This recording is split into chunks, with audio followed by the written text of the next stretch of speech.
પછી પાંડવોને છે ને એ હસ્તિનાપુરના 2 ભાગ થયા ને એટલે એમને ખાંડવ પ્રસ્થ આપ્યું. એટલે ખાંડવ પ્રસ્થ આપેલું ત્યાં ભગવાન ગયા હતા પાંડવોને મદદ કરવા.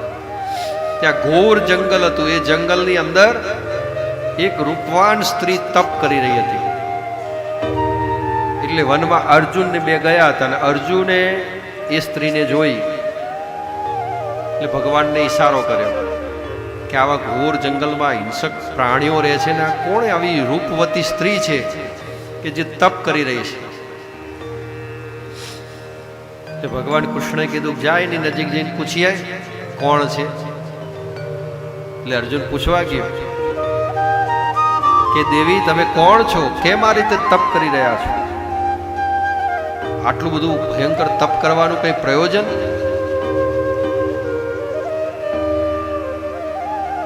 એટલે એમને કહ્યું ક્ષમા કરજો, તમે મારા તપમાં વિક્ષેપ ના પાડતા, પણ હું જે આ તપ કરી રહી છું એનું મારું પ્રયોજન છે કૃષ્ણ ભગવાનની શાશ્વત પ્રાપ્તિ. કૃષ્ણ પરમાત્મા સાથે મારા લગ્ન થાય એના માટે હું આ તપ કરી રહી છું. તો કે તમારું કુળ શું, તમારું ગોત્ર શું, ક્યાંથી આવ્યા છો તમે?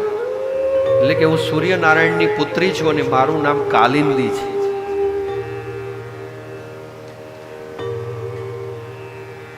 એટલે ભગવાનની પ્રાપ્તિ માટે આ તપ કરી રહ્યું છું. એટલે અર્જુન કે હું કૃષ્ણ ભગવાનને તમારી સાથે મળાવી દઉં તો? એ તો બહુ હાસ્ય, એકદમ આમ મોઢા ઉપર સ્મિત આવી જાય છે. તો તમારો હું ઉપકાર જિંદગી ભર ના બોલું. એ યુવાન, મારા મનગમતા ભરથારને મળવાની તમે વાત કરો છો ને જો એ મળી જાય તો તમારો ઉપકાર હું જિંદગી ભર ન ભૂલું. તો અર્જુન કે થોડી વાર અહીંયા ઉભા રહો, થોડી વારમાં હું પાછો આવું છું. અર્જુનને કૃષ્ણ ભગવાન તો 2 બહુ સખા હતા.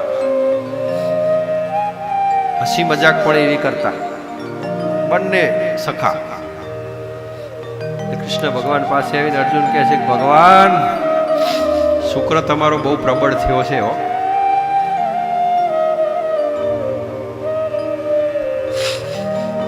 શુક્ર તમારો બહુ પ્રબળ થયો છે કે આ છોકરી, આ જે યુવતી છે તો તમારા માટે જ તપ કરી રહી છે કે બોલો, અને તમને પતિ તરીકે પામવાની ઈચ્છા કરે છે. શું કહું? મેં એને કહ્યું છે કે ભાઈ હું મળાવું, તમે કોઈ જવાબ આપો. કૃષ્ણ ભગવાન કે બધાની કામના પૂરી કરવા માટે તો જન્મ લીધો છે, કરાઈ દે મુલાકાત.